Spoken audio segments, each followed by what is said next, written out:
Hi అండి. ఈరోజు మీకు ఒక ప్రాజెక్ట్ను చూపించబోతున్నాను. ఇది ముంబై హైవే చూస్తున్నారు కదా, ముంబై హైవే సంగారెడ్డి దాటిన తర్వాత ఈ ప్రాజెక్ట్ అండి. ఇది పితాపూర్ దగ్గర వస్తుంది. చూస్తున్నారు కదా, Mumbai highway direct highway facing project. ఇదే మన ప్రాజెక్ట్ అండి. దాని పక్కనే విలేజ్కి వెళ్ళే రోడ్ అండి. మన వెంచర్ పక్కనే విలేజ్కి వెళ్ళే కనెక్టివిటీ రోడ్డు చూస్తున్నారు కదా. ఇది ఎంట్రన్స్ అనమాట. ఆర్చ్ వర్క్ అంతా కూడా నడుస్తున్నది. ఇది 40 ఫీట్ రోడ్డు. మన ప్రాజెక్టు టోటల్ 32 ఎకర్స్ అండి. చూస్తున్నారు కదా, వర్క్ అంతా కూడా అవుతుందండి.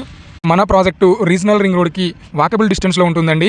మన ప్రాజెక్ట్లో ఇచ్చే డెవలప్మెంట్స్ చూసినట్లయితే ఎంట్రన్స్ ఆర్చ్ మరియు compound wall, 40 feet 33 feet block top roads, avenue plantation, street lights మరియు beautiful landscaping with parks, children's play area కూడా ఇస్తున్నామండి. వీటితో పాటు బ్యాంక్ లోన్ ఫెసిలిటీ కూడా ప్రొవైడ్ చేస్తున్నామండి. మన వెంచర్కి మెయిన్గా అడ్వాంటేజ్ హైవే ఫేసింగ్లో ఉండటం, అంతేకాకుండా మన వెంచర్ పక్కనే విలేజ్కి వెళ్ళే రోడ్డు ఆనుకొని ఉండటం మరో ప్రత్యేకత అని చెప్పవచ్చు. ఈరోజు వెంచర్లు సదాశివపేట దాటి కంకోలు, జహీరాబాద్ వరకు కూడా నడుస్తున్నాయి. కానీ మన ప్రాజెక్టు సంగారెడ్డి నుండి జస్ట్ 7 km డిస్టెన్స్లో, రీజనల్ రింగ్ రోడ్కి వాకబుల్ డిస్టెన్స్లో ఉందండి. వెంచర్కి సంబంధించి మరిన్ని వివరాల కోసము కింద స్క్రోల్ అవుతున్న నెంబర్ని కాంటాక్ట్ అవ్వండి. Okay, thank you.